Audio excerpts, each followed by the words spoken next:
Tawagin niyo na lang akong Andres. Nangyari ito, 2000. Dati, hindi talaga ako naniniwala sa mga kababalaghan, sa mga superstitious belief, sa mga pamahiin, sa mga nilalang na kung tawagin ay multo, aswang, engkanto, barang, kulam, mga hula, gayuma, at kung ano-ano pa. Ako kasi yung taong masasabing skeptical. Kumbaga lahat ng nangyayari may paliwanag, may scientificong eksplanasyon. To see is to believe. Pero mula nang maranasan ko ang bagay na ito, nagbago ang buhay ko. Naging matatakutin ako at halos hindi na mawala ng kaba sa araw-araw kong buhay. Dati ako yung tipo ng taong masiyahin, palabiro, palatawa, easy-go-lucky, nakikihalubilo sa mga tao, nakikipagsaya at kung ano-ano pa. Pero ngayon, ibang-iba na ako. Hindi na nga ako lumalabas ng bahay. Hindi na rin ako yung dating ako. Tahimik na lang ako dito sa loob ng bahay ko. Lumalabas para bumili ng mga paninda ko. Kasi nasa bahay na lang ako. Inaasikaso ang tindahan ko. Yun na lang ang buhay ko. Ikikwento ko sa inyo kung bakit ako nagkaganito. Isang araw noon, nagsimba ako sa simbahan ng Baklaran. Relihiyoso kasi akong tao. Namana ko yan sa mga magulang ko. So heto na nga. Pagkatapos ko magsimba, agad akong lumabas. Magpupunta pa kasi ako ng palengke noon dahil mamimili ako ng pagkain ko. Mag-isa lang kasi ako sa buhay ko noon. Sarili ko lang ang binubuhay ko. Maagang namatay ang mga magulang ko. At sa edad na 25, wala pa akong nobya niyan. Nagkaroon naman noon. Pero wala pa akong buhay pag-ibig sa mga panahon na iyan. So heto na.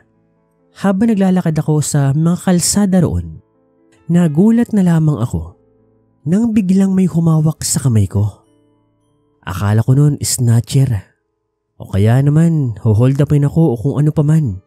Pero pagkita ko, isang matandang babae ang nakangiti sa akin.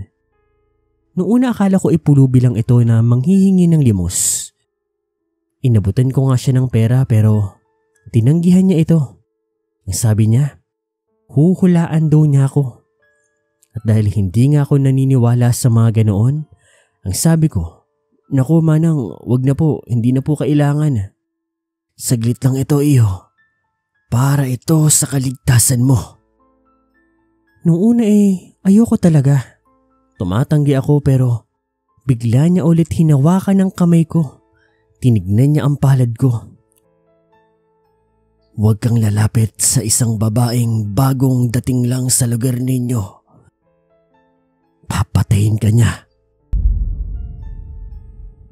Pagkasabi niya noon, hinila ko ang kamay ko at mabilis na tumakbo. Nakakakilabot kasi talaga ang matanda na iyon kung papaano niya ako tignan. Para siyang demonyo. Ewan, nakakapangilabot. Hindi ko na naituloy ang pamamalengke ko ng araw na iyon. Umuwi na lang ako kaagad kasi kinikilabutan ako. Ang pangit talaga ng matandang yun. Pag uwi ko naman sa amin, nagluto na lang ako ng dilata. Nag-itlog na lang din ako at kanin, pwede na yun. Tapos natulog noong hapon. Pagsapit po ng 7:00 ng gabi, biglang may kumatok sa pintuan ko. Tao po. Tao po. Sino yan? Pagbukas ko ng pinto, isang magandang babae ang nasilayan ko. Pinakamaganda sa lahat ng nakaharap-harapan ko. Parang isang anghel na bumaba sa langit. Magandang gabi po. Pasensya na po kung na-istorbo ko kayo. Gong salta lang kasi ako dito sa Baklaran at naghahanap ako ng pwedeng matuluyan o maupahan. May kakilala po ba kayo? O may alam na pwedeng paupahan? Nung una ay natulala pa ako. Hindi ako nakapagsalita ng siguro mga 30 segundo. Kuya, okay ka lang ba? Pasensya na. Oo, dyan. kay Aling Milagring. Meron diyang boarding house. Maraming mga kwarto dyan. Diretso ka lang.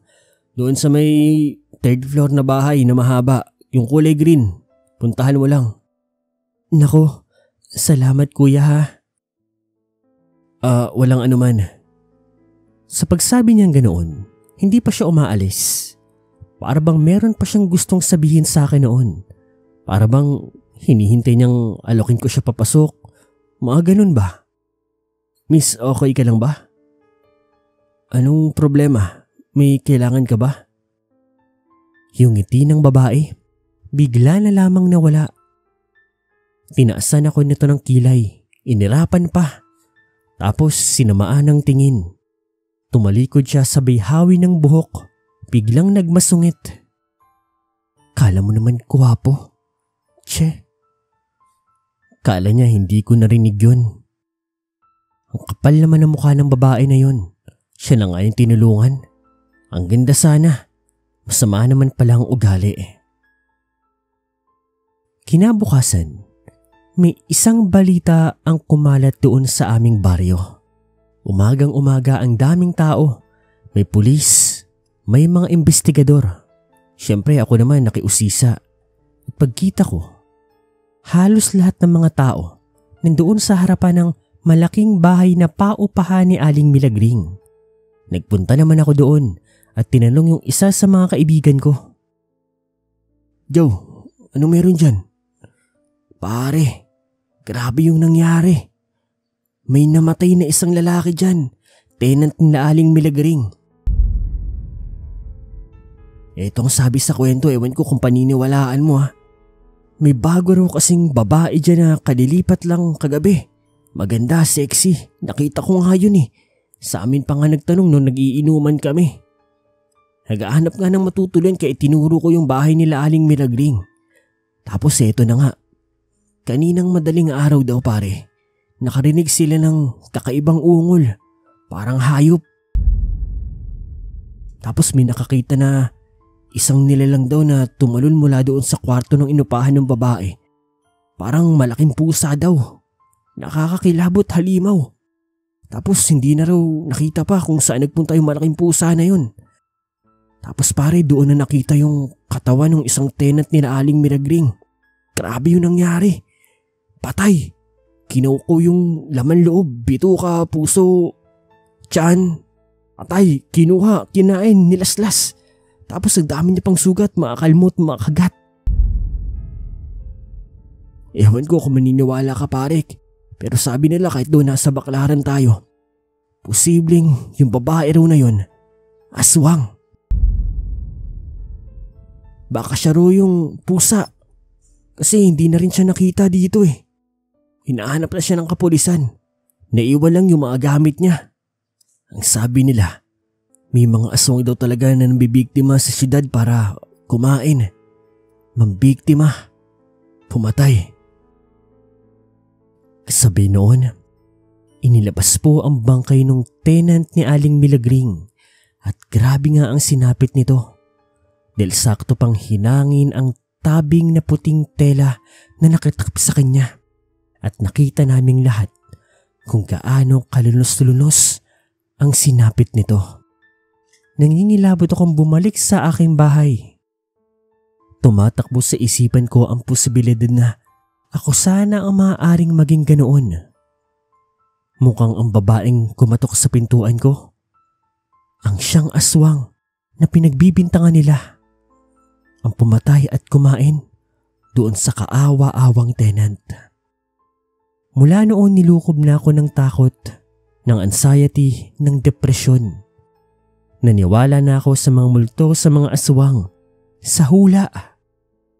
Dahil nagkatotoo ang hula ng matanda doon sa may simbahan. Kumpirmado ang nangyari. Ngayon, namumuhay ako sa kadiliman, sa katatakutan. May edad na ako ngayon pero mag-isa pa rin ako. Natatakot ako magpapasok ng ibang tao sa buhay ko. Dahil baka mamaya, isa na silang aswang. Ngayon hihingi ako ng tulong sa inyo. Ano kaya ang posibleng gamot, lunas o pwedeng makatulong sa akin? Sino? Papaano? Ano? Gusto kong bumalik sa dati. Ang masiyahin ako, ang malaya, ang walang kinatatakutan. Ang dating ako. Paano ko matatakasan ito?